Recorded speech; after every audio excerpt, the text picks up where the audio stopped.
Hello everyone. कैसे हो आप सभी लोग। स्वागत है आप सभी का मैथ प्रो में। तो आज की सेशन में अपन प्रैक्टिस सेट 7 देखेंगे और इस सेट में अपन अच्छे लेवल के क्वेश्चन भी करेंगे। ठीक है, तो चलते हैं देखो फर्स्ट क्वेश्चन की तरफ। 25 आदमी 40 दिनों तक काम करके एक पूरी दीवार बनाते हैं। 24 दिन तक काम करके एक एक के बाद अतिरिक्त 25 आदमी श्रमिक शामिल हो गए। अब दीवार को शेष हिस्सा कितने दिन में बनेगा। तो देखो 25 आदमी अगर 40 दिन तक काम करते हैं, 25 में अगर 40 दिन तक काम करते हैं तो ये क्या निकल जाएगा, वो टोटल दीवार बना देंगे तो टोटल काम हो जाएगा। फिर बोल रहा है कि 25 आदमियों ने 24 काम तो किया, 24 दिन तक काम किया ना 25 आदमियों ने। तो 24 आदमियों ने 25 आदमियों ने 24 दिन तक काम किया तो इतना काम कर लिया। ठीक है, अब देखो 25 आदमी थे, 35 और आ गए तो टोटल अब आदमी कितने हो गए, 60 हो गए और 80 दिन तक करते हैं तो ये टोटल वर्क हो जाएगा। तो दोनों को क्या कर देंगे, बराबर कर देंगे। तो यहाँ से कितना हो गया, 25 चौको 100 मतलब कितना हो जाएगा यहाँ से 1000। अब देखो यहाँ से इसको मल्टीप्लाई कैसे करोगे, यहाँ से बोलूंगे देखो 25 और 24 को क्या लिख सकता हूँ मैं, 25 - 1। तो कितना हो गया, 25 पंजे 600, 25 - 25 तो यहाँ से कितना हो जाएगा 600। ऐसे मल्टीप्लाई करना है तो यहाँ से कितना हो जाएगा देखो 600 और यहाँ से कितना हो गया 60x। अब इधर ये माइनस करूंगा तो यहाँ से कितना मिलेगा मुझे, 60x इक्वल टू कितना हो जाएगा 400। 60x कितना हो गया 400, एक जीरो से एक जीरो कैंसिल हो जाएगा, अक्स बराबर कितना हो गया 40/6। तो इसे 2 से कैंसिल आउट करोगे तो कितना हो गया 20/3। और 20/3 को कैसे लिख सकते हो, 6 से 2/3, क्योंकि 36 18, 18 और 2 कितना हो गए 20, 20/3। कितना दिन लगेगा, कौन सा ऑप्शन दिख रहा है, option number A. Next question देखो, क्वेश्चन नंबर 2। एक धनराशि किसी ब्याज की दर पर वार्षिक रूप से संयोजित होने पर 5 वर्षों में 4525 रुपए और 6 वर्षों में इतने रुपए हो जाती है मतलब ये अमाउंट दे रखा है कि कितना हो जाता है, अमाउंट दे रखा है। तो 7.5 वर्षों में समान ब्याज की दर पे 6400 रुपए की धनराशि साधारण ब्याज कितना होगा, ये पूछा है आपने। देखो मैं से बोल सकता हूँ कि देखो 5 ईयर में ये धनराशि कितनी हो रही है, ये कितनी हो रही है 5 ईयर्स में 4525। और 6 ईयर में कितनी हो रही है, 6 ईयर में कितनी हो रही है यहाँ से 5430। अब आप मुझे ऐसे बता दो, 5 से 6 ईयर आने में कितने ईयर्स का ब्याज शामिल है, यहाँ पर 1 ईयर्स का ब्याज शामिल है।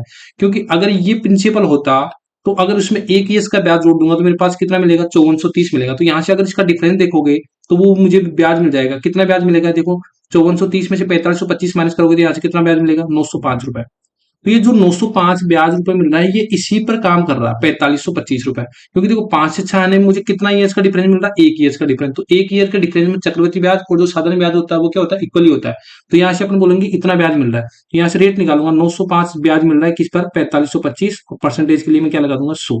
देखो 905 ये 5 टाइम कर जाएगा, 5 से कितना हो जाएगा 20 टाइम। तो जो मुझे रेट मिलेगी वो कितनी मिल जाएगी, 20% मिल जाएगी। अब रेट आने के बाद देखो अब इसे बताना कि 7.5 वर्षों में समान ब्याज के तौर पर 6400 में वो धनराशि जो ब्याज होगा वो कितना हो जाएगा, वो बताना है। तो जो इफेक्टिव रेट होती है वो कितनी होती है साधारण ब्याज की, रेट इंटू टाइम भी तो होती है।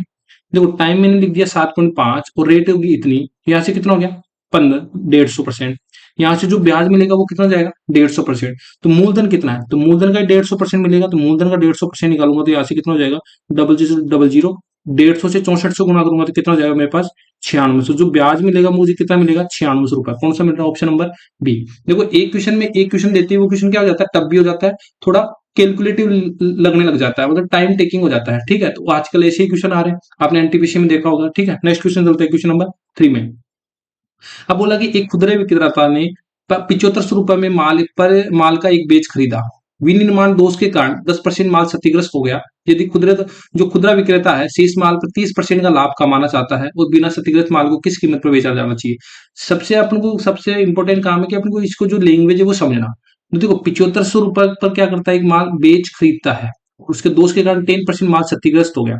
तो जो सीपी निकालते हैं अपन, जो क्षतिग्रस्त होने के बाद जो बचा उसका सीपी निकालते हैं। देखो 75 था टोटल, उसमें 10% क्षतिग्रस्त हो गया तो बचा कितना अपने पास 90% तो बचा। कितना परसेंट बचा 90%। तो 75 इंटू 90 करेंगे तो यहाँ से कितना मिलेगा अपने पास 6750 रुपए। अब बोला कि इस शेष माल पर जो कॉस्ट प्राइस है इतना, इस शेष माल पर वो कितना बेचना चाहता है, 30% का लाभ पर बेचना चाहता है। अगर मान लो कि वो 100 था, अब इस पर 30% का लाभ कमाना चाहता है, मतलब 130 में बेचना, मतलब अपन को 130 रुपए की क्या बतानी है, वैल्यू बतानी है। तो 100 की वैल्यू क्वेश्चन में दे रखी है कितनी, 6750। 100 की वैल्यू दे रखी है और किसकी वैल्यू निकालेंगे अपन, 130 की वैल्यू निकालेंगे। देखो डबल जीरो से डबल जीरो कैंसिल आउट हो जाएगा, यहाँ से 675 को मैं 13 से मल्टीप्लाई करूंगा तो मेरे पास कितना बचेगा 8775 ये बचेगा। कौन सा ऑप्शन दिख रहा है, option number D. Next question देखते हैं, देखो क्वेश्चन नंबर 4। सबसे छोटी संख्या के अंकों का योगफल बताना है जो 24 और 32 से विभाजित करने पर क्रमशः अपन को 10 दे, 18 शेषफल दे तो वो बराबर किसकी होगी। तो सबसे पहले इस क्वेश्चन के लिए आप 24 और 32 का एलसीएम लोगे तो मुझे पता लग गया एलसीएम कितना हो जाएगा, वो 96 हो जाएगा। लेकिन ये 96 नहीं होगी वो सबसे छोटी संख्या। क्यों नहीं होगी? क्योंकि अगर ये सबसे छोटी संख्या ये होगी तो ये तो 24 से पूरी पूरी बार क्या हो जाएगी, डिवाइड हो जाएगी, 32 से पूरी पूरी बार डिवाइड हो जाएगी। तो यहाँ से 10 रिमाइंडर और 18 रिमाइंडर कैसे बचेगा? तो रिमाइंडर बचाने के लिए मैं बोलूंगा इसमें 10 माइनस कर दूंगा तो यहाँ से कितना बच रहा है 14, और यहाँ से भी 10 माइनस करता हूँ तो मेरे पास कितना बचेगा यहाँ से 14। यहाँ से कितना माइनस करेगा 18, क्योंकि यहाँ पे एक पर तो 10 माइनस करना है, एक बार 18 32 में, तो यहाँ पर कितना बच रहा है 14। तो अगर इसमें से अपन को 10 और इस संख्या में से 10 और 18 रिमाइंडर बचाना है तो अपन को देखो दोनों में से कॉमन आ रहा है 14, तो 14 माइनस कर देंगे तो यहाँ से कितना आएगा अपने पास 82। जो 82 वह संख्या होगी छोटी छोटी संख्या, जो 24 से विभाजित करेंगे तो अपने पास 10 रिमाइंडर बचेगा, 32 से अपन डिवाइड करेंगे तो 18 रिमाइंडर बचेगा। तो यही बोला गया इस संख्या के जो अंकों का योगफल वो बताना है। तो अंकों का योगफल कैसे निकालेंगे, 8 + 2 कितना हो जाएगा यहाँ से 10। कौन सा ऑप्शन दिख रहा है, option number B. Next question देखो, क्वेश्चन नंबर 5। अब देखो इसमें क्या बोला गया है, 1240 मीटर एक गोलाकार दौड़ में ए और बी एक बिंदु से एक ही समय क्रमशः 34 किलोमीटर प्रति घंटा और 66 किलोमीटर प्रति घंटा से दौड़ना शुरू करते हैं। यदि वे विपरीत दिशा में दौड़ रहे हैं तो ट्रैक पहली बार कब मिलेंगे। जब ये कंडीशन आए पहली बार कब मिलेंगे तो कैसे क्वेश्चन करते हैं, मान लो कि ये ट्रैक है, ठीक है, और यहाँ पर ये जो डिस्टेंस दे रखी है अपन को 1240 मीटर की दे रखी है। अब यहाँ से ये शुरू होते हैं, इसमें ए तो बोल रहा है कि इधर जा रहा है 34 किलोमीटर प्रति घंटा से, ठीक है, और ये जो बी जा रहा है वो इधर जा रहा है 66 किलोमीटर प्रति घंटा से, ठीक है। यहाँ पर ये शुरुआती पॉइंट है, ठीक है। अब बोलते हैं यहाँ पर विपरीत दिशा में दौड़ रहे हैं, तो विपरीत दिशा में दौड़ रही है तो रिलेटिव स्पीड कितनी होती है विपरीत दिशा में, 34 + 66, तो यहाँ से सम करेंगे तो मेरे पास कितना आएगा 100 किलोमीटर प्रति घंटा। लेकिन देखो डिस्टेंस मीटर पे दे रखी है और आंसर भी सेकंड में दे रखा है, तो इसको चेंज कर लेंगे अपन मीटर पर सेकंड में। तो 5/18 से मल्टीप्लाई करूंगा तो मेरे पास जो ये स्पीड आएगी वो कितनी आएगी 500/18 मीटर पर सेकंड। ये सुनो, अब देखो पहली बार कब मिलेंगे तो इसमें क्या करना है, टाइम तो बताना अपन को। तो पहली बार कंडीशन में अपन रिलेटिव स्पीड निकाल के करते हैं। तो यहाँ से मुझे बता दो जो डिस्टेंस है वो कितनी है 1240, टाइम मैंने निकाल लिया 500 और ऊपर चला जाएगा ये 18। अब इसको सोल्व करना है, देखो एक तो तरीका है 50 में पूरी पूरी बात डिवाइड कर दो, एक बार 124 × 18 करोगे तो आपके पास कितना मिलेगा 2232 मल्टीप्लाई हो 50। अब देखो मुझे यहाँ पे 50 से मैं भाग नहीं दूंगा, मैं ऊपर नीचे 2 से मल्टीप्लाई कर दूंगा, बाद में 2 डिजिट बाद में क्या लगा दूंगा पॉइंट लगा दूंगा। तो ऊपर मल्टीप्लाई करूंगा तो मेरे पास कितना हो गया 4464 डिवाइड बाई 100, तो यहाँ से कितना हो गया 44.64। अब देखो एप्रोक्स बताना है तो देखो यहाँ से इसको मैं कितना लिख सकता हूँ 45 सेकंड लिख सकता हूँ ना, ठीक है। तो ये कौन सा मिल रहा है, option number C. Next question देखो, क्वेश्चन नंबर 6। अब इस क्वेश्चन को कैसे करते हैं, जब भी इस प्रकार कंडीशन दे रखा हो कि a² + 4b² + c², 6a - 6b + 10c - 50b, और आपको ऐसे निकालना है कि a की वैल्यू, b की वैल्यू, c की वैल्यू, क्योंकि अपन a की वैल्यू पता लग गई, b की वैल्यू पता लग गई और c की वैल्यू पता लगने के बाद तो क्वेश्चन क्या हो जाएगा सोल्व हो जाएगा। तो आपको क्या करना है कि जैसे एक की वैल्यू निकालनी है तो एक का गुणांक कितना है यहाँ पर 6, इसका आधा कर दो, इसका कितना कर दो आधा कर दो, तो मेरे पास कितना आएगा 3, ठीक है। इसका आधा कर दिया मेरे पास कितना आएगा 3, और डिवाइड किससे करना एक के a² के गुणांक का, तो a² के गुणांक का डिवाइड करूंगा तो मेरे पास जो एक की वैल्यू आ जाएगी वो कितनी आ जाएगी मेरे पास 3। समझ में आया। अब देखो ऐसे बी की वैल्यू निकालते हैं, बी के गुणांक का आधा करूंगा तो 16, 16 का 2 का आधा करूंगा तो मेरे पास कितना आएगा -8। अब भाग देना आपको b² के गुणांक का, तो यहाँ से 4 का भाग दूंगा तो मेरे पास जो b की वैल्यू आ जाएगी वो कितनी आ जाएगी -2। समझ में आया। अब देखो जिसको समझ में आया वो सी की वैल्यू समझेगा। देखो 10 है, अब 10 का सबसे पहले आपको आधा करना है तो यहाँ से कितना आएगा 5। अब देखो c² के गुणांक, c² गुणांक 1 है तो यहाँ से जो सी की वैल्यू आ जाएगी मेरे पास कितनी आ जाएगी 5। तो यहाँ से अपने डायरेक्ट सी की वैल्यू निकाल ली। अब मुझे बताना किसकी value, a + 2b + c। a की वैल्यू कितनी है यहाँ पर 3, और यहाँ से माइनस कितना हो जाएगा 4, और यहाँ से कितना हो गया 5, यहाँ से कितना हो गया 5 3 8 -4 इक्वल टू कितना हो जाएगा 4। देखो एक स्टेप अपन सोल्व कर सकते हैं इस क्वेश्चन को, option number B. Next question देखो, क्वेश्चन नंबर 7। अब ये क्वेश्चन देखो जिसको कॉन्सेप्ट पता होगा ना तो वो तो एक सेकंड में इस क्वेश्चन को सोल्व कर देगा, जिसको कॉन्सेप्ट नहीं पता होगा वो कैसे भी क्वेश्चन लगाते रहेगा। अभी दिखने में हार्ड दिख रहा है तो मैं ऐसे बोलूँ कि जब भी इस प्रकार के राइट हैंड एंगल में अंदर सर्कल बनाओ और इसमें इस प्रकार से एबीसी का एरिया पूछे तो जो एबीसी का एरिया होगा वो क्या होता है bm × mc होता है। जो ट्रायंगल ऑफ एबीसी का एरिया कितना होता है ये फॉर्मूला होता है। अगर आपको ये फॉर्मूला याद हो तो आप इजीली कर देते हो। बीएम की वैल्यू कितनी है अपने पास 5.4 × 4। अब देखो इसको गुणा भी नहीं करना था, लास्ट डिजिट कितना आ रहा है 6 आ रहा है, तो एक ही ऑप्शन में दिख रहा है, कौन सा दिख रहा है ऑप्शन नंबर डी। तो यहाँ से कितना मिलेगा अपने पास 21.6। अब कॉन्सेप्ट भी साथ लिख रहा हूँ, इससे क्या है कि आप अगर आप अलग से एक छोटी सी कॉपी बना के जो भी क्वेश्चन कर रहे हो जो आपको कॉन्सेप्ट नहीं लिखे हुए हैं पहले से तो आप उसको नोट डाउन कर सकते हो। जैसे ये कॉन्सेप्ट क्या है इंपॉर्टेंट है और मिलेगा भी नहीं कहीं पर, ठीक है, तो आप ये लिख सकते हो। नेक्स्ट क्वेश्चन चलते हैं क्वेश्चन नंबर 8 में। अब देखो अगर मेरी लाइन एंड एंगल्स की सवाल देखा है, क्वेश्चन देखा है तो ये क्वेश्चन इजीली कर लोगे। आपकी दो पैरेलल लाइन दे रखी है ए एंड बी, ये इसके पैरेलल दे रखी है सी डी के। अब मुझे इसे बता दो कि एक पैरेलल लाइन है और इसके ऊपर कितने भी एंगल बने तो ये इन पूरे एंगल का जो सम होता है वो 180 होता है, ये सुनो। तो यहाँ पर देखो ये पूरा एंगल मांगो 101 प्लस इसको मैं बोल लेता हूँ एंगल ई प्लस एंगल 47। तो कितना हो जाएगा देखो 101 plus angle E plus angle 47, सारे कोण एंगल का मान कितना हो जाएगा 180 डिग्री। क्यों होता है? क्योंकि एक सरल रेखा पर बना कोण कितना होता है 180 डिग्री होता है। तो यहाँ पर देखो एंगल ई 101 प्लस 47 यहाँ से कितना हो जाएगा मुझे इसे बता दो 148, और 148 माइनस करूंगा तो यहाँ से कितना मिल जाएगा मुझे ई का मान 32 डिग्री मिल जाएगा। मिल गया ना यहाँ से? तो मुझे ये 32 डिग्री मिल जाएगा। अब देखो आप लोगों को एक कॉन्सेप्ट और बताता हूं मैं। यहाँ पर देखो देखो ये पहला लाइन है और ये तिरक रेखा है। ये क्या है? तिरक रेखा है। यहाँ पर मान लो कि ए डिग्री बन रहा है, यहाँ पर बी डिग्री बन रहा है, तो इन दोनों का सम होता है ना ऑलवेज कितना होता है 180 डिग्री होता है। तो यहाँ पर एक चीज दिख रहा है आपको, जो एंगल ये डिग्री और एंगल ये डिग्री, इन दोनों का एंगल का सम कितना हो जाएगा 180 डिग्री हो जाएगा। सम 180 डिग्री होगा ना, सम कितना होगा 180 डिग्री। देखो ये 101 है तो इसको कितना होना पड़ेगा अपने पास 79 होना पड़ेगा, 79 होना पड़ेगा। अब ये एंगल देखो 79 प्लस ये एंगल एफ बोल लो तो एफ प्लस 53, अब इसका मान भी कितना हो जाएगा 180 हो जाएगा। अब देखो 79 प्लस 53, 79 प्लस 53 करोगे तो कितना हो जाएगा अपने पास, कितना हो जाएगा 132, 132 माइनस करोगे तो यहाँ से कितना मिलेगा मुझे 48 डिग्री मिल जाएगा। तो ये 48 डिग्री मिल जाएगा। अब आपको यही तो बताना, तो त्रिभुज के तीनों कोणों का योग कितना होता है। अब ट्रेंगल देखो, इसमें ट्रेंगल हो एफ एक्स ई, इसमें ट्रेंगल देखोगे तो 48 लिखोगे प्लस अक्स लिखोगे प्लस 32 डिग्री लिखोगे इक्वल टू कितना हो जाएगा 180 डिग्री। 48 प्लस 32 कितना हो गया यहाँ से 80 हो जाएगा, और 80 माइनस करूंगा तो मेरे पास जो अक्स की वैल्यू है वो कितनी डिग्री आ जाएगी 100 डिग्री आ जाएगी। अच्छा क्वेश्चन था। कौन सा ऑप्शन मिल रहा है? ऑप्शन नंबर सी।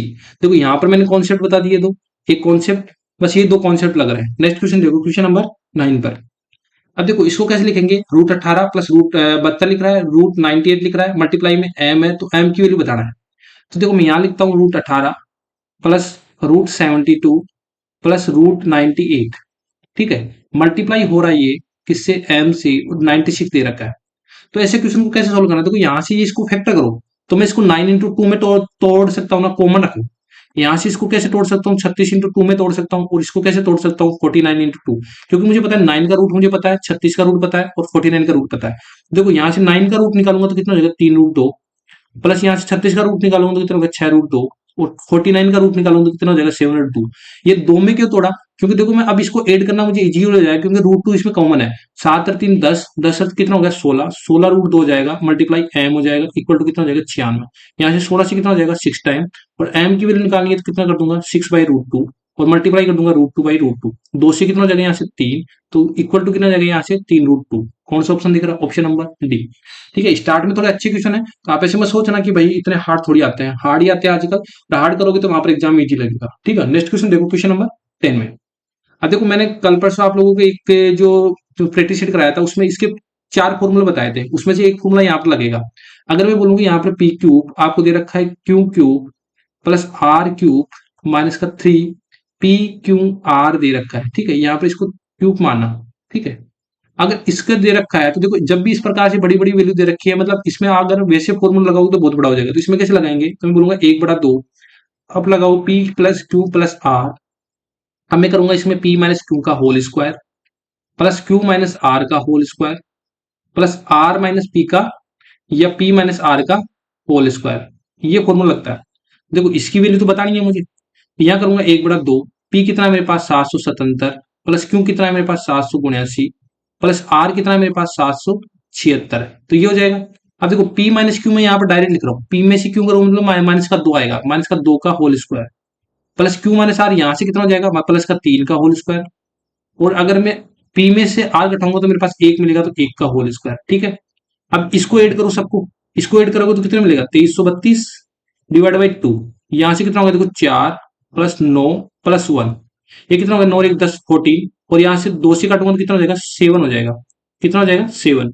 अब इसको मल्टीप्लाई कर दो, यहाँ से मल्टीप्लाई करो तो कितना हो गया 16,324। कौन सा ऑप्शन दिख रहा है 16,324, option number C. Next question देखो, क्वेश्चन नंबर 11। देखो सेम एक कार्य को 36 दिन में पूरा करता है तथा वीर सेम से 80% अधिक कार्य कुशल है। वे एक साथ कार्य शुरू करते हैं लेकिन वीर है ना वो 9 दिन के बाद किसी समस्या के कारण कार्य छोड़ देता है, तो सेम अकेले शेष कार्य को कितने दिन में पूरा कर सकता है।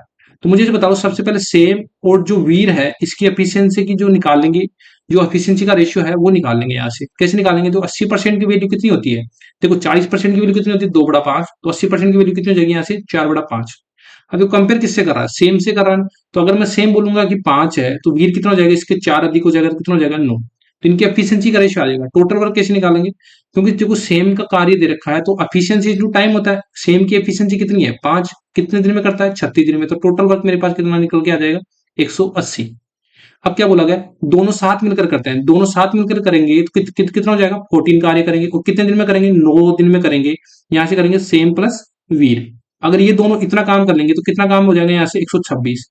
अब देखो इतना काम कर चुके 9 दिन में, ये दोनों ने इतना काम कर चुके, लेकिन ये बाद में वीर छोड़ देता है। तब शेष काम बचा, जो रिमेनिंग काम बचा वो मेरे पास कितना बचा? मुझे जो बता दो। 180 में से 26 माइनस करा तो मेरे पास कितना बचेगा यहाँ से? 54। अब जो 54 है, क्योंकि वीर तो चला गया, बचेगा कौन? सेम। तो इसमें देखो सेम का सेम करेगा। 54 में 5 से डिवाइड करूंगा, देखो ऊपर नीचे 2 से मल्टीप्लाई कर दूंगा तो मेरे पास कितना हो गया? 108 डिवाइड बाई 10। तो देखो एक पॉइंट बाद डिजिट लगाना तो कितना हो गया? 10.8 दिन में क्या लगा देगा? ये पूरा जो बचा हुआ काम है वो कर देगा। कौन कर देगा? सेम कर देगा। ऑप्शन नंबर सी देखो। नेक्स्ट देखो क्वेश्चन नंबर 12 में। क्वेश्चन नंबर 12 में क्या बोला गया है? ये एक है परसेंटेज में जो इलेक्शन वाले सवाल है वो है। अब देखो ये क्वेश्चन ये इसलिए रखे हैं मैंने, एक क्वेश्चन है इजी।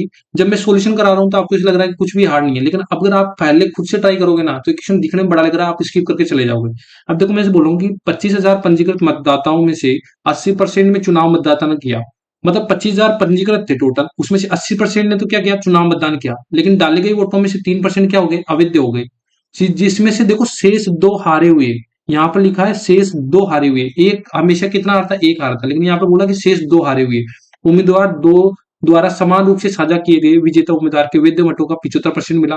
तो प्रत्येक प्रत्येक का पूछा है। अब ईच का पूछा, अपन को ये निकल के आएगा ना, वो 2 का निकल के आएगा तो अपन को 1 का बताना है। तो यहाँ से देखो कैसे बताऊंगा। टोटल वोट कितने थे अपने पास? 25,000 थे। एक स्टेप में सोल्व करेंगे। देखो 25,000 थे, उसमें से 80% इसका 80% क्या मिला? यहाँ पर चुनाव हुआ।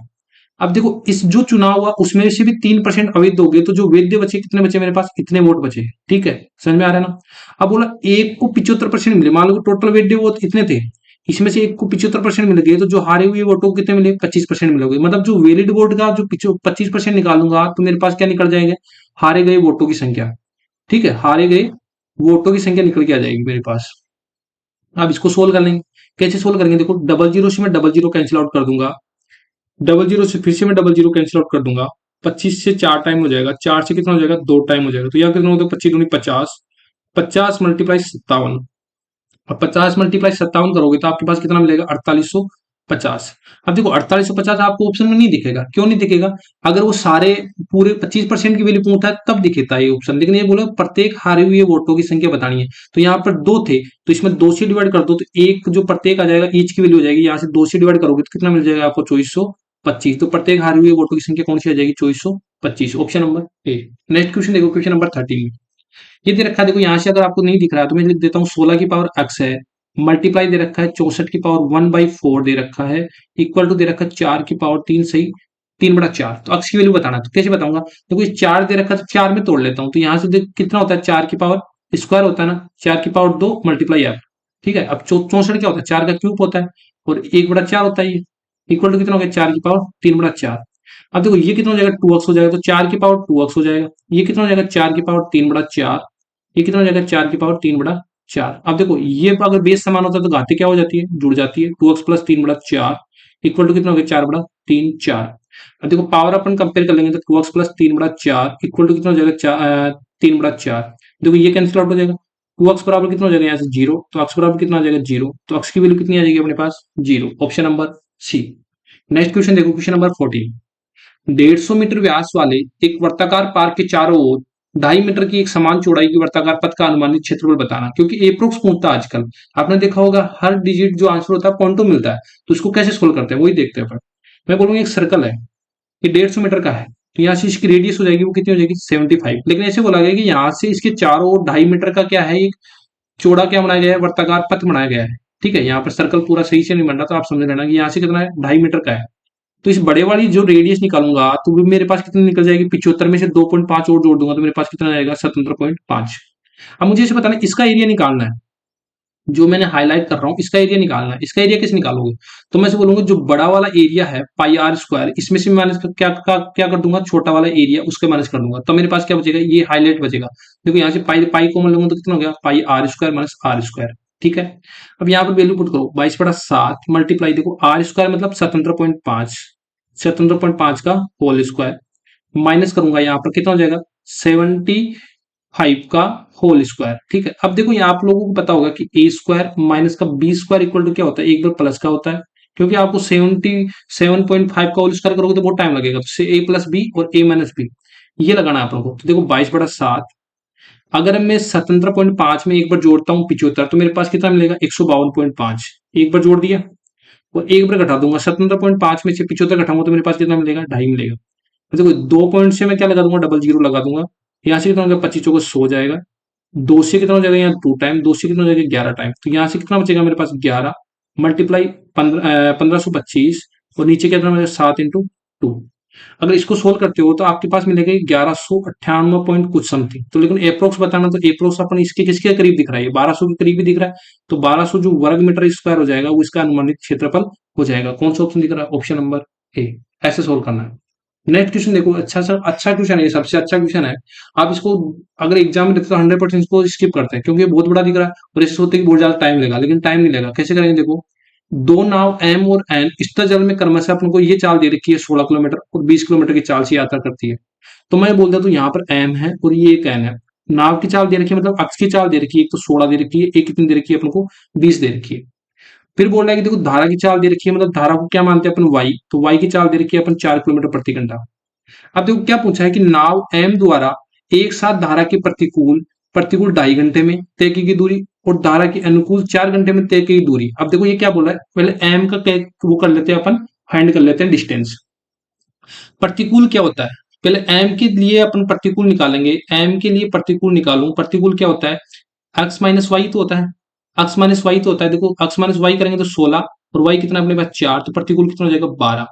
तो जो डिस्टेंस आएगी वो कितनी होगी 12, और कितने घंटे में करना है प्रतिकूल, 2.5 घंटे में करना है, तो 12 × 2.5। ठीक है, अगर अनुकूल निकालना है, अब बताना अनुकूल, तो अनुकूल कितना निकालेंगे, क्योंकि यहाँ पर बोला अनुकूल 4 घंटे में करता है, अनुकूल की जो स्पीड हो जाएगी वो कितनी हो जाएगी, एक्स प्लस वाई, और एक्स प्लस वाई कितनी होती है अपने पास 16, 16 + 4 कितना हो जाएगा यहाँ से 20, तो यहाँ से डिस्टेंस हो जाएगी मेरे पास कितना हो जाएगी यहाँ से 20 × 4। अगर 20 × 4 हो गई तो अब मुझे ऐसे बता दो, देखो 12 × 2.5 कितना हो जाएगा, देखो 12 × 24 और 12 × 5 = 60, 24 + 6 कितना हो जाएगा यहाँ से 30, तो ये डिस्टेंस 30 आ गई, ये कितने आ गई 80 आ जाएगी। तो यहाँ से टोटल डिस्टेंस कितना होगी, 80 + 30 कितना हो जाएगा 110। तो क्योंकि अपने एम का काम निकालिए, तो एम के निकालने के बाद ऐसे ही एन का निकाल लो।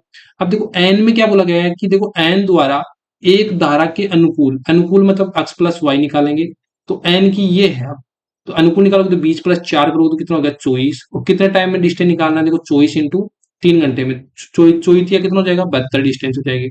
अब प्रतिकूल निकालेंगे तो एक्स माइनस वाई निकालेंगे, तो 20 - 4 निकालेंगे तो कितना हो जाएगा 16, और कितने टाइम में कराना है अपन को, 4 घंटे में कराना है। तो देखो डिस्टेंस आएगी वो कितना आएगी 16 × 4 कितना हो जाएगा 64, तो यहाँ से दो टोटल डिस्टेंस आएगी वो मेरे पास कितनी बताएगा, 72 + 64 कितना हो जाएगा 136 आएगा। तो जो एम और एन का रेशियो आ जाएगा डिस्टेंस का वो कितना हो जाएगा 110 रेशियो 136। 2 से काट दो, यहाँ से कितना हो जाएगा, यहाँ से 2 से काटोगे तो 55, और 2 से काटोगे तो कितना हो जाएगा 68। बस यही पूछा था, इसमें कुछ भी नहीं था। अपने जो अनुकूल और प्रतिकूल डिस्टेंस अगर आपको निकालनी आती है तो यहाँ से डिस्टेंस निकाल दिया, दोनों को ऐड करा तो यहाँ से एक डिस्टेंस आ गई 110। इसमें एन को लिया मैंने, अनुकूल निकाला प्रतिकूल निकाला, दोनों डिस्टेंस को जोड़ा और इनको रेशियो लिया। कौन सा ऑप्शन मिल रहा है मुझे, option number C. Next question देखो, क्वेश्चन नंबर 16। अब देखो, अब ये क्वेश्चन अपन को पावर में ऑप्शन ऐसे दिख रहे हैं तो इसको छोड़ देंगे, बाकी देखना क्वेश्चन कैसे कितना इजी है। एक घन को पिघलाया जाता है तो प्रत्येक 3.4 सेंटीमीटर वाले 7 छोटे गोले का पुनः में डाल जाता है, मतलब जो घन का आयतन होगा वो 7 गोले के जो आयतन होगा उसके बराबर होगा। तो घन का आयतन कितना होता है, भुजा क्यूब, एक क्यूब मान लिया मैंने, और जो गोला होगा उसका आयतन कितना होता है 4/3 पाई आर क्यूब होता है, और एन गोले हैं। तो देखो एक क्यूब रहने दो, तो क्या अपन को साइड बतानी है, एन कितने गोले हैं 7 गोले हैं, मल्टीप्लाई 4/3 22/7, और जो गोले की रेडियस दे रखी है 3/4, तो 3/4 मल्टीप्लाई 3/4 और मल्टीप्लाई कर दिया मैंने 3/4। देखो 3 से 3 कैंसिल आउट कर दो, 7 से 7 कैंसिल आउट कर दो, 4 से 4 कैंसिल आउट कर दो, 2 से ये कैंसिल आउट कर दो, 2 से 11 कैंसिल आउट कर दो। तो एक क्यूब बराबर कितना बचा, देखो ये 9 जाएगा तो ऊपर कितना बचेगा अपने पास 99, और नीचे क्या बचा मेरे पास 8। अब क्या बताना है, भुजा की लंबाई बताना, मतलब ए क्यूब हटाना है यहाँ से, तो क्यूब रूट हटाएंगे तो यहाँ से कितना लगेगा 9/8, और इसका क्या लग जाएगा 1/3। देखो कोई हार्ड तक है, ऑप्शन नंबर ए ही मिल रहा है। ठीक है, आई होप समझ में आया होगा। नेक्स्ट क्वेश्चन देखो, क्वेश्चन नंबर 17। अब value of seven cot 78, cot 47, cot 55, cot 47, cot 40, ये दे रखा है कोट 55 इंटू कोट 478। अब देखो इसमें आप लगाओगे कि हाँ 90/θ, लेकिन ऐसा नहीं होगा। अगर इसमें मैंने कुछ कॉन्सेप्ट बेस रखे हैं कि अगर आप कॉन्सेप्ट नहीं आता तो उस क्वेश्चन को सोल्व नहीं कर पाओगे आप। अब देखो इसको ए बोल दो, इसको बी बोल दो, इसको सी बोल दो, इसके अलावा कोई भी अलग नहीं है, क्योंकि देखो इसको ए बोला, ये बी हो गया, ये सी हो गया, तो फिर ये ए हो गया, ये बी हो गया, फिर ये क्या हो गया अपने पास सी हो गया, और ये क्या हो गया अपने पास ए हो गया। अगर आपके पास ऐसे दे रखा है तो ए प्लस बी प्लस सी करके देखो कितना आ रहा है। अगर 180 डिग्री आ रहा है ना, तो अपन कुछ कॉन्सेप्ट लगाएंगे। तो मुझे इसे बताओ, देखो 78 प्लस 47 प्लस 55 करा तो मेरे पास 180 डिग्री आ रहा है। जब भी ये कंडीशन सेटिस्फाई करते हैं कि ए प्लस बी प्लस सी बराबर 180 डिग्री होता है, तो एक फॉर्मूला होता है क्या, कि cot A cot B plus cot B cot C plus क्या होता है, कोट सी कोट ए, इसका मान कितना होता है, ए होता है। तो अगर देखो ये ए है, ये बी है, ये कितना हो जाएगा यहाँ से, फिर से बी हो जाएगा, यहाँ कितना हो जाएगा सी हो जाएगा, यहाँ कितना हो जाएगा ए। तो यही फॉर्मूला बन रहा है, तो मतलब इसकी वैल्यू कितनी हो जाएगी अपने पास, एक हो जाएगी, इसकी वैल्यू कितनी हो जाएगी, ए हो जाएगी, क्योंकि ये कंडीशन क्या कर रहा है, ये सेटिस्फाई कर रहा है। था ना ये चीज। अगर आपको एक लाइन में अगर ये कॉन्सेप्ट पता था, आप इजिली क्वेश्चन में सोल्व कर सकते थे। नेक्स्ट क्वेश्चन देखो, क्वेश्चन नंबर 18।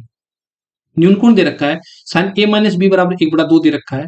तो साइन ए माइनस बी, मतलब मैं ऐसे बोल सकता हूँ कि साइन ए माइनस बी बराबर 1/2। तो साइन में 1/2 किसकी वैल्यू होती है, साइन 30 की वैल्यू होती है ना। सो साइन 30 लिख दिया मैंने। ठीक है, अब यहां से अगर मैं हटाता हूँ, देखो साइन से साइन हटाता हूँ, तो मेरे पास ए माइनस बी बराबर कितना बचेगा, मेरे पास 30 डिग्री बचेगा। ये सुनो, ऐसे ही मैं लिखता हूँ कोस ए प्लस बी इक्वल टू मेरे पास 1/2। तो कोस 1/2 किसकी वैल्यू होती है, कोस 60 की वैल्यू होती है ना। यहाँ से ए प्लस बी वैल्यू कितनी आ जाएगी मेरे पास, 60 की वैल्यू आ जाएगी। अब देखो ए प्लस बी मेरे पास कितनी आ जाएगी, 60 डिग्री आ जाएगी। अब आपको अच्छे से पता हो कि एक बार प्लस और एक बार माइनस हो तो क्या करते हैं, जोड़ देते हैं एक बार, और यहाँ जोड़ेंगे तो 90 आ जाएगा। तो ए बराबर कितना आ जाएगा, 45। अब क्वेश्चन में इतना ही करना है आपको, क्योंकि ऑप्शन मुझे पता है कि ए का मान 45 दे रखा, तो ए के ऑप्शन में दे रखा 45। बाकी आप अगर ए का मान यहाँ पर 45 रखो तो बी का मान कितना आ जाएगा, यहाँ से 15 आ जाएगा। किसी भी क्वेश्चन में रख देंगे तो बी का मान भी आपको पता लग जाएगा। नेक्स्ट क्वेश्चन देखो, क्वेश्चन नंबर 19। यहाँ पर एक पॉलीगन का सवाल है। अगर अंतःकोणों का योग अपन को ये दे रखा है 1080, तो विकर्णों की संख्या बताना है। तो अंतःकोणों का योग का फॉर्मूला पता होना चाहिए। अंतःकोणों का योग कितना होता है, मेरे पास पता है कि n-2 मल्टीप्लाई कितना होता है, 180 होता है। तो n-2 मल्टीप्लाई 180, ये कितना दे रखा है, 1080। तो n की वैल्यू निकाल लेंगे। देखो एक जीरो से एक जीरो कट जाएगा, 18 से कितना हो जाएगा, 6 टाइम चला जाएगा। तो n बराबर कितना आ जाएगा मेरे पास, 8 आ जाएगा, क्योंकि माइनस का तो उधर जाके क्या हो जाएगा, प्लस। अब डायगोनल निकालना है, तो डायगोनल कितना होता है बताओ मुझे, n-3 डिवाइड बाई 2 होता है। अब n की वैल्यू रख दो यहाँ से, n की वैल्यू 8 रखा, 8 में से 3 गया तो कितना हो गया, 5 डिवाइड बाई 2, 2 से कितना हो जाएगा, 4 टाइम। तो ये जो डायगोनल आएंगे इसके कितना आ जाएंगे, 20 आ जाएंगे। कौन सा ऑप्शन दिख रहा है, option number B. Next question देखो, क्वेश्चन नंबर 20। एक डाटा समूह का मानक विचलन 34 दिया गया है। अब एक डाटा समूह का अंतर बताओ या वेरिएंस बताओ। अब आपको वेरिएंस नहीं पता होगा तो कैसे करोगे। तो मुझे पता है कि मानक विचलन या जो स्टैंडर्ड डेविएशन होता है, इस मानक विचलन को मैं लिख रहा हूँ स्टैंडर्ड डेविएशन। ठीक है, इस मानक विचलन को लिख रहा हूँ मैं स्टैंडर्ड डेविएशन। तो जो एस डी होता है वो क्या होता है, वेरिएंस का ही क्या होता है, रूट होता है। अपन वेरिएंस निकाल देंगे और वेरिएंस का रूट निकालेंगे तो अपने पास क्या निकल जाएगा, स्टैंडर्ड डेविएशन, या बोलेंगे तो मानक विचलन निकल के आ जाएगा। ठीक है, अब मानक विचलन का वैल्यू दे रखा है मेरे पास 34, और अंडररूट ऑफ वेरिएंस मतलब वी लिख दिया मैंने। ठीक है, वेरिएंस लिख दिया मैंने। अब क्या पूछा है, वेरिएंस की वैल्यू पूछा है, तो बोथ साइड स्क्वायर करूंगा तो यहाँ से रूट हट जाएगा। तो 34 का स्क्वायर कितना होता है, 1156 इक्वल टू मेरे पास क्या आ जाएगा, वेरिएंस आ जाएगा। तो वेरिएंस का मान ही पूछा है, तो कितना मिल रहा है मुझे, 1156, ऑप्शन नंबर बी। देखो अगर आपको ये कॉन्सेप्ट पता था तो आप इजिली कर लेते। कौन सा ऑप्शन दिख रहा है, option number B. Next question देखो, क्वेश्चन नंबर 21। अब तृतीय अनुपात आप लोगों को अच्छे से पता है, कैसे लिखते हैं कि 8:12 समानुपात 12, और अक्स क्या है इसका, तृतीय अनुपाती है। तो इन दोनों का प्रोडक्ट होता है 12 × 12, ये बाहर वाले प्रोडक्ट के बराबर होता है 8 × अक्स। तो 8 को इधर भेज देता हूं, ये देखो 4 से चला जाएगा 2 टाइम, 4 से कितना चला जाएगा 3 टाइम, 2 से कितना चला जाएगा 6 टाइम। तो अक्स बराबर कितना जाएगा मेरे पास, 36 18। कौन सा ऑप्शन दिख रहा है, option number C. Next question देखो, क्वेश्चन नंबर 22। एक क्वेश्चन देखो, डाटा से मत डर पा करो। जब भी मैं से बोल रहा हूँ कि देखो यहाँ पर इंटीजर वैल्यू दे रखी है, तो ये क्वेश्चन दे रखा है कि 2 sin 6 theta plus cos 6 theta minus 3 sin 4 theta plus cos 4 theta. जब भी ये डाटा दे रखा तो आप इसमें जरूर इसकी पावर दे रखा तो किसको कैसे सोल्व करो, बेसिक समझ लो। यहाँ पर थीटा वैल्यू पुट करो, यहाँ पर जीरो पुट कर दो, क्योंकि अपन को कंडीशन भी नहीं दे रखी भाई थीटा की वैल्यू इसके बीच में रखेगी। अगर अपन को इसमें कुछ भी वैल्यू पुट कर सकते आंसर आ जाएगा। देखो यहाँ पर जीरो रखा तो ये कितना हो जाएगा, जीरो हो जाएगा, और इसकी वैल्यू कितनी होती है, एक होती है, तो यहाँ से कितना मिल जाएगा मुझे, दो मिल जाएगा।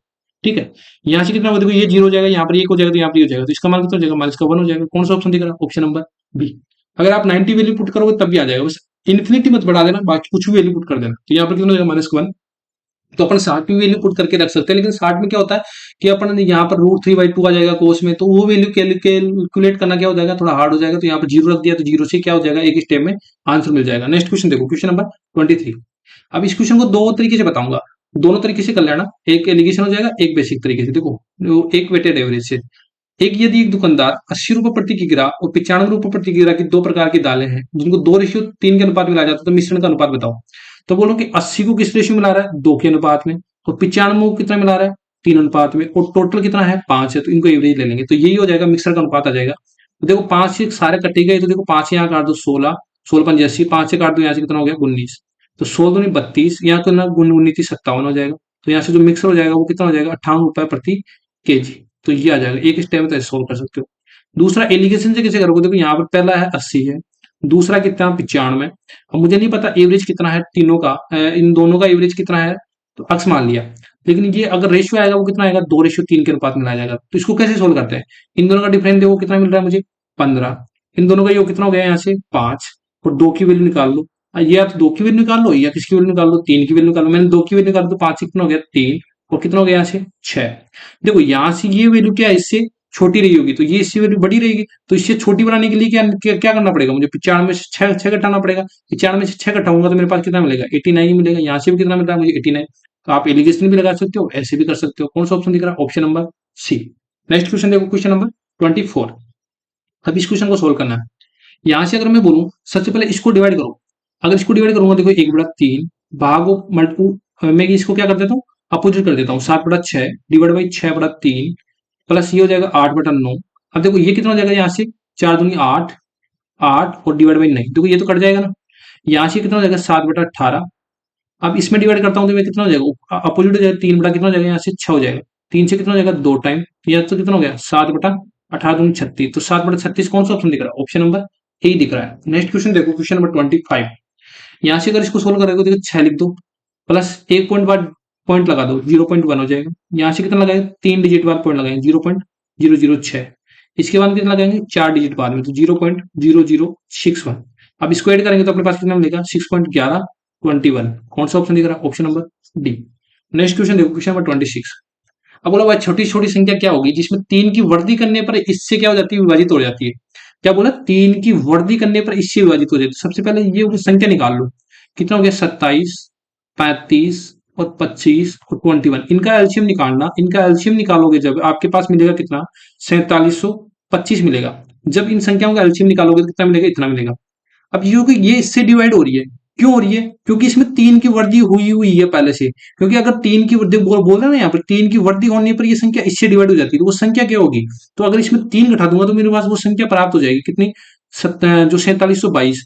क्योंकि अगर इसमें 3 की वृद्धि करूंगा तभी तो मेरे पास इस संख्या से डिवाइड होगा ना, तो वो संख्या पहुंचा है, तो वो संख्या कौन सी होगी, 4722। कई बार अपन जल्दबाजी में ये ऑप्शन भी टिक कर देते हैं, क्योंकि देखो ऑप्शन में दिया हुआ है 4725। 4725 वो ऑप्शन होगी 3 वृद्धि करने के बाद, लेकिन वो पूछ रहा है कि वो संख्या क्या होगी जिसमें अपन 3 की वृद्धि करेंगे, तो वो संख्या होगी 4722। जिसमें अपन 3 की वृद्धि करेंगे तो अपने पास क्या मिलेगा, 4725 मिलेगा, जिसमें क्या हो जाएगा, इन सबसे डिवाइड हो जाएगा। समझ में आया, आई होप समझ में आया होगा। नेक्स्ट क्वेश्चन देखो, क्वेश्चन नंबर 27।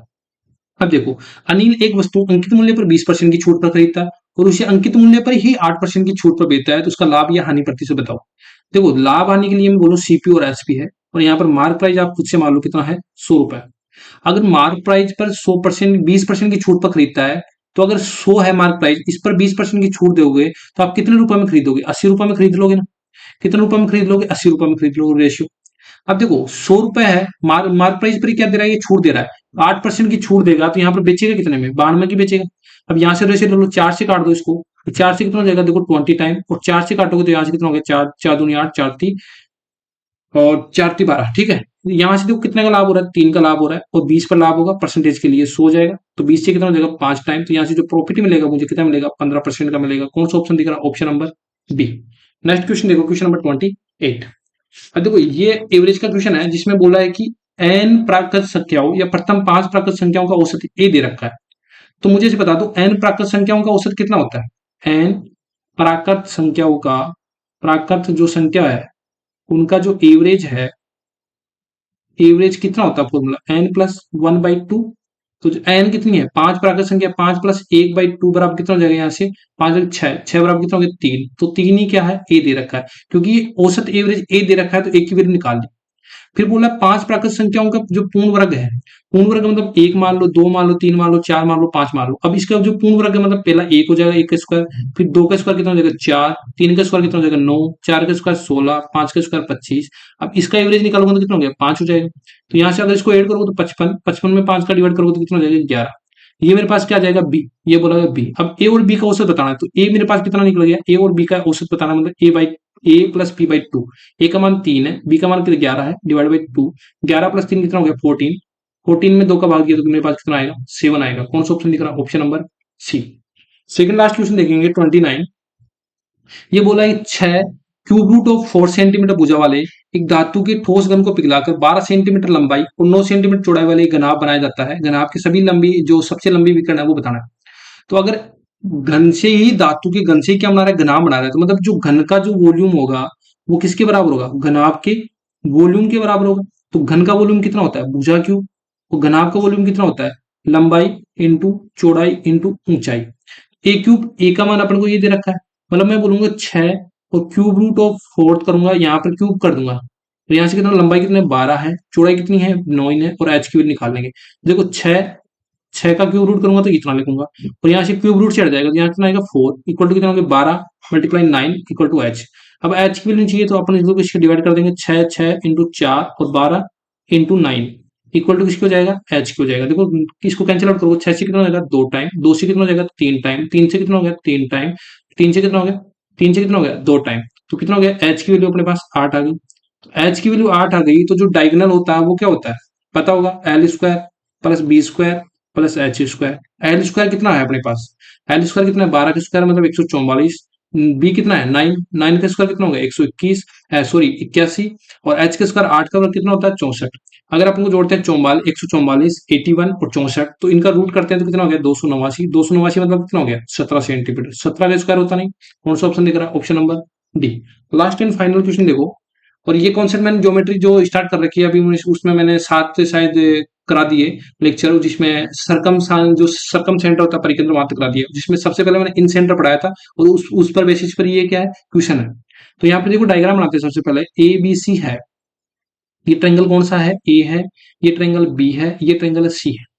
ट्रायंगल एबीसी दे रखा है। अब बोला कि देखो एंगल ए अपन को 80 डिग्री दे रखा है, बोल दिया क्वेश्चन में, और बी अपन को 80 डिग्री दे रखा है, 80 डिग्री दे रखा है, और ए सी बी ये अपन को दे रखा है 30 डिग्री। बोला कि ओ है ना वो इन सेंटर है। इन सेंटर क्या होते हैं, जहां पर तीनों एंगल बाइसेक्टर मीट करते हैं उसको क्या बोलते हैं अपन, इन सेंटर बोलते हैं। तो यहाँ पर देखो ओ बी ओ सी का मान बताना पड़ो, और ये जो बी ओ सी है ये वाई है, तो इसका मान कैसे बताएंगे। यहाँ से देखो मुझे सबसे पहले मुझे इसे बता दो, ट्रायंगल ऑफ एबीसी देखो, triangle of A B C है, तो यहाँ से अक्ष की वैल्यू बता देंगे। अक्ष की वैल्यू क्या होता है, देखो अक्ष प्लस 80 प्लस 30 इक्वल टू कितना हो जाएगा 180 डिग्री। क्योंकि मुझे एंगल बी का मान दे रखा है, एंगल सी का मान दे रखा है, एंगल अक्ष का मान निकालूंगा, क्योंकि त्रिभुज के तीनों कोणों का योग होता है वो कितना होता है 180 डिग्री होता है। तो यहाँ से कितना होगा, देखो यहाँ से कितना हो जाएगा 110 हो जाएगा, 110 डिग्री हो जाएगा इक्वल टू 180। अक्स बराबर कितना हो जाएगा यहाँ से 70 डिग्री, अक्स बराबर कितना हो जाएगा 70 डिग्री। तो देखो ए के ऑप्शन में दिख रहा है, अगर आपको इन सेंटर का पता भी नहीं है तो आप ऐसे सोल्व कर सकते हो, समझ में आया। लेकिन कई बार क्या होता है, यहाँ पर अगर 70 डिग्री होता तो कैसे करते हैं, तो मैं से बोलता हूँ यहाँ पर आपको अगर एंगल ऑफ बीओसी निकालना है, एंगल ऑफ बीओसी, ठीक है, एंगल ऑफ क्या निकालना है मुझे, बीओसी। तो बीओसी क्या निकलता है 90 degree plus half of A by two, ठीक है, ये फॉर्मूला होता है इन सेंटर में होता है, ठीक है, किसमें होता है इन सेंटर में, यहाँ लिख दिया मैंने। तो देखो एंगल ऑफ बीओसी निकालना है, तो 90 तो है मेरे पास, ए का मान मैंने निकाल लिया, ये 70 डिग्री, 70 में डिवाइड कर दूंगा 2 से, तो ये कितना हो गया 35, 90 प्लस 35 कितना हो जाएगा मेरे पास 125 डिग्री। कौन सा ऑप्शन दिख रहा है, ऑप्शन नंबर ए ही दिख रहा है अपने पास। तो आपको कैसे लगा ये वीडियो पढ़कर, इसमें अच्छे क्वेश्चन थे। अगर आपको अच्छा लगता है तो वीडियो को शेयर करा करो, मुझे उससे मोटिवेशन मिलता है। एंड मिलते हैं नेक्स्ट वीडियो में। Thank you for watching this video.